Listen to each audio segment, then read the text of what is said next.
Hello, I'm so excited to be with you today and share a story of something that happened last week to me and to my son. I shared it via email, so some of you may have seen that.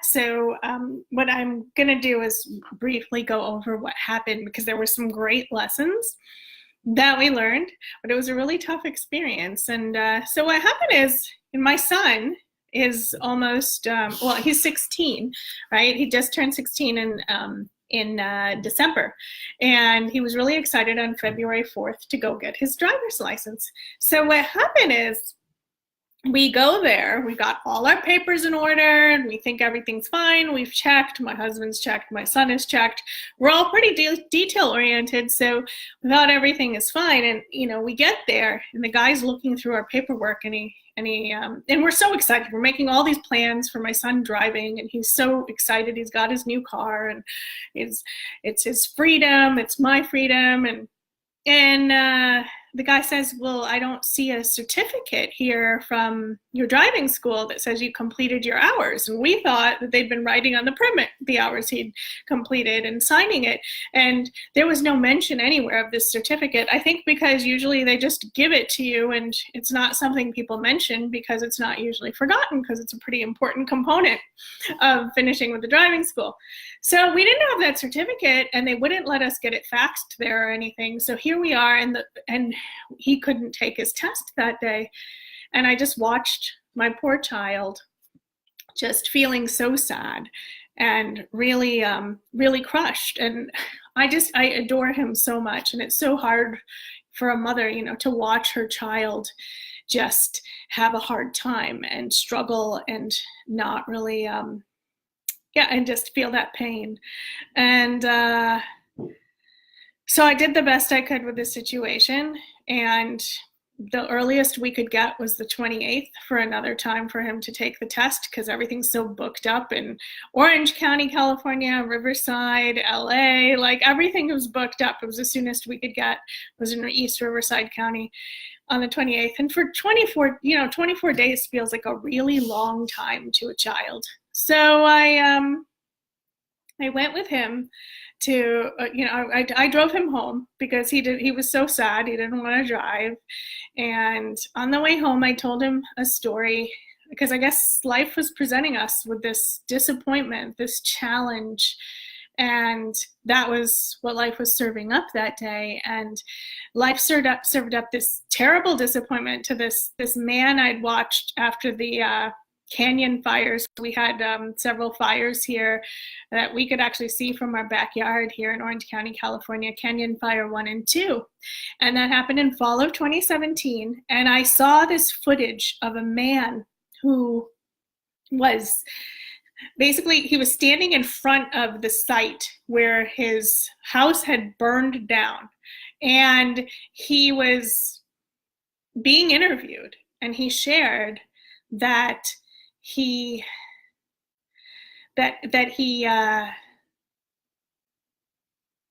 everything that was important was saved, his family and his pets, and that everything that they had lost, the burned down house, everything that it had contained, that was all replaceable. And what an inspiring attitude and story. So I shared that with my son. So that helped him a little bit, but there's still a lot of emotions there to process. And then I told him it was okay to feel the emotions. And then I told him also that I was going to be quiet, because I'm a talker, and he's not. He's much more quiet, and I try and respect his space, which is why we have a good relationship, one of the reasons. And, and we got some DoorDash for dinner, is some of his favorite things, and we watched a show that was one of his favorites. And before that, when we had gotten home, he had gone for a 9-mile run, cleared his system. It's just such a healthy coping mechanism. He has running, I have yoga. I do a lot of Kundalini yoga too when I'm clearing things, and regular yoga too. And so I felt so like helpless. I really wanted to help him and shift things for him. And he did say to me, Mommy, you are helping, because I just gave him space to be with what he needed to be. So then what happens? The next morning, we're driving to school, and this time he's driving because he wanted to drive himself to school. This was like this big thing we were looking forward to. On the morning of February 5th, he was going to drive himself to school. So then he, on the way there, I asked him, is this the worst day of your life? Because, you know, it could be potentially, right? For some people, it's a pretty awful thing to be that excited about something and then have your hopes dashed and crushed. And he looked at me, we were at a stoplight, and he said, Mommy, if this is the worst day of my life, then I am really lucky. And at that moment, there were blessings and gratitude, and wow, like what a perspective for him to hold in a moment of big disappointment for him. So I just love that he was able to see that. And then I asked him, you know, what have you had, you know, like what are the worst days of your life? Because he's had some difficult things happen in his life. He's had Sever's disease, he had a concussion, like there were some tough things that have happened to him. And he essentially, I felt so happy in this moment because he essentially said, I don't really remember any as being the worst days. That, you know, and I certainly, by the time I was 16, I had days that I could remember that were the worst days of my life up until then.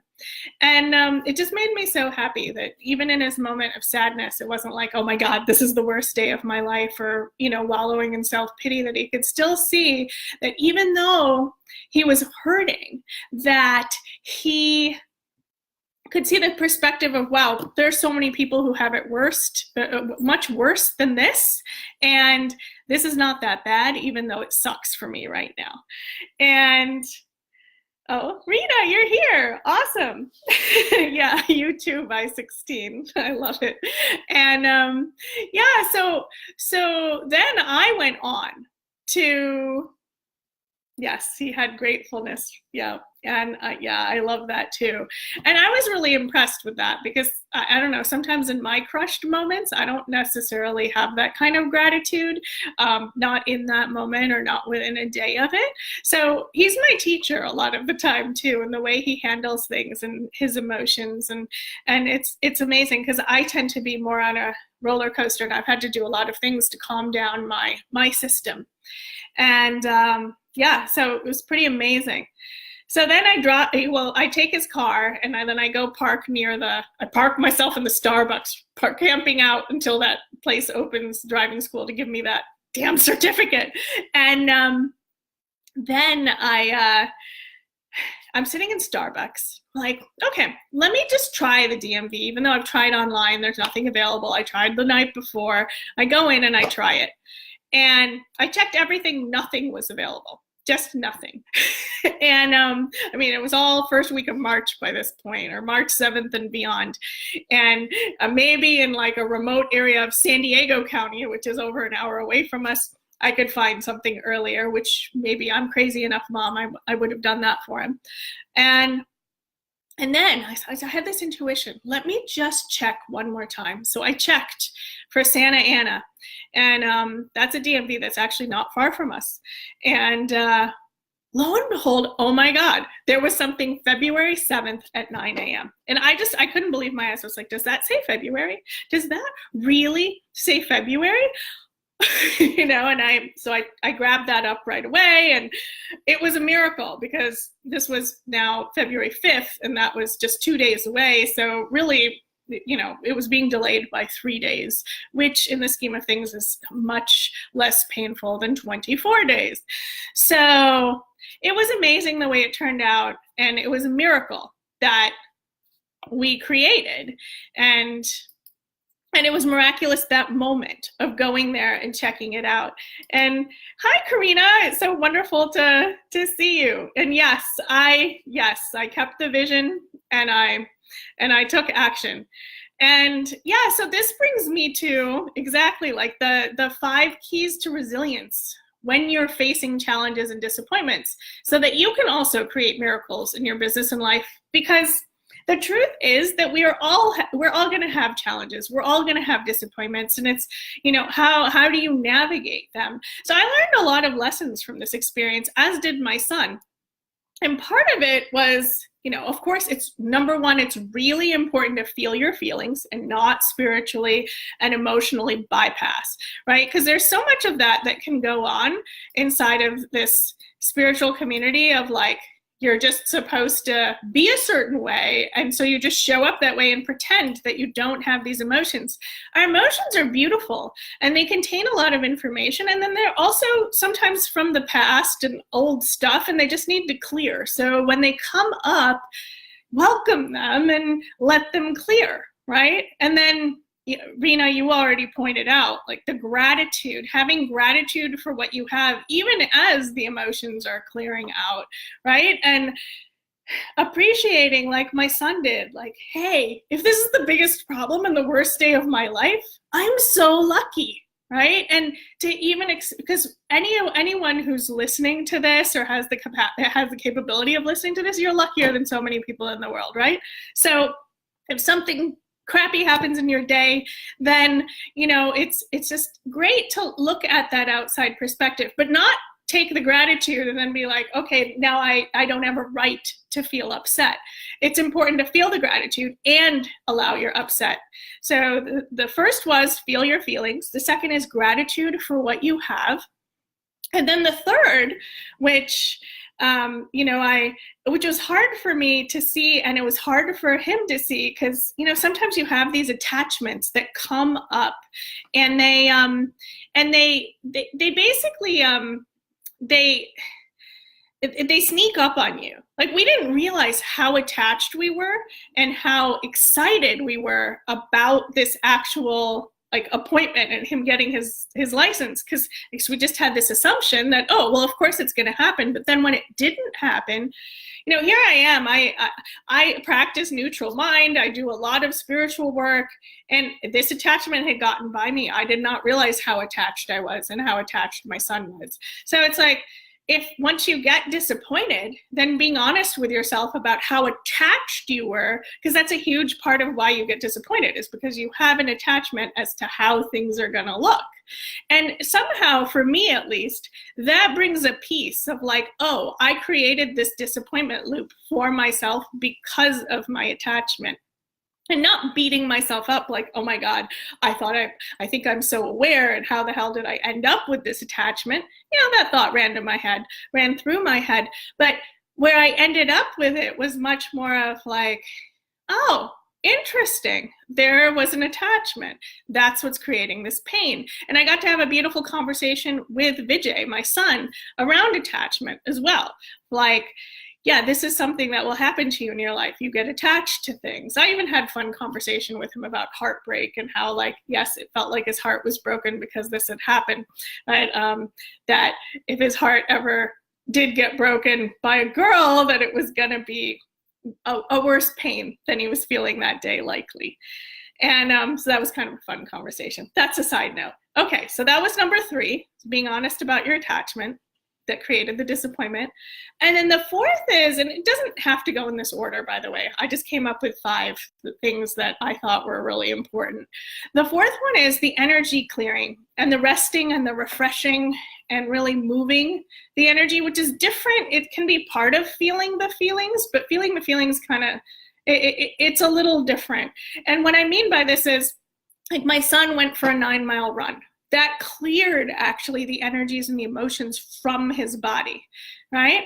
And then for me, I do Kundalini yoga, and it just clears impressions from my mind. It's clearing physically my body. So doing something, some kind of physical practice to clear your energy, I think is really important to reset.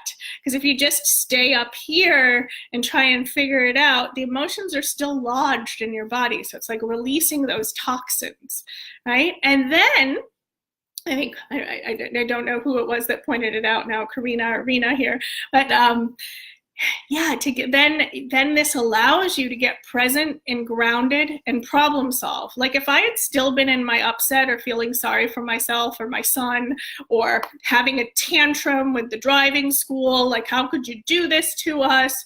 Then I likely would have missed the opportunity for the appointment on February 7th because I wouldn't have gone online and kept checking, right? And so it's so important to get to a place where you can be present and grounded sooner rather than later, because when we have emotional turbulence, it's really hard to get to that state. And for me, being a person who is naturally very emotional and emotionally driven, I've had to do a lot of work in managing and handling my emotions. So it's only because of the work that I have done that I was able to get to create the miracle. And we often miss the miracles because we're caught up in that emotional tailspin.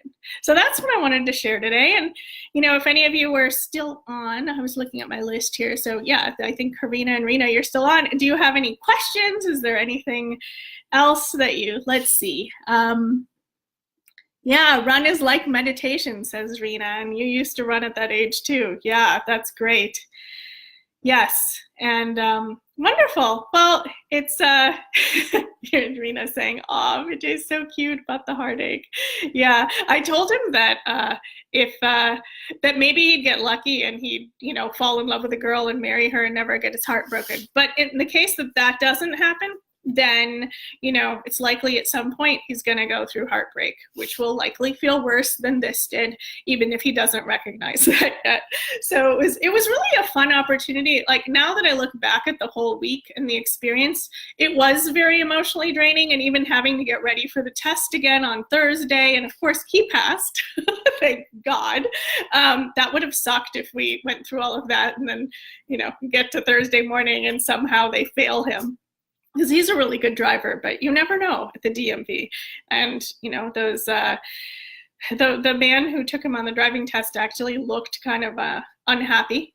And yeah, so I think that well, I'm glad you love this topic, Rena. And yeah, and thank you for being with me. And I think we've lost Karina, and it was amazing that the two of you were here with me today. I really enjoyed sharing this story and this live, and it was sort of fun to do because I was doing videos earlier for some things that I'm creating, and I thought, yeah, I'm going to do a live today. And I'll be doing more of these in this group or on my personal Facebook page. I'm not sure because, I think it's fun, and I've gotten more used to doing them now. And so I look forward to those of you who are watching this on replay later. I look forward to hearing your comments, and it's been great to be with you. Bye.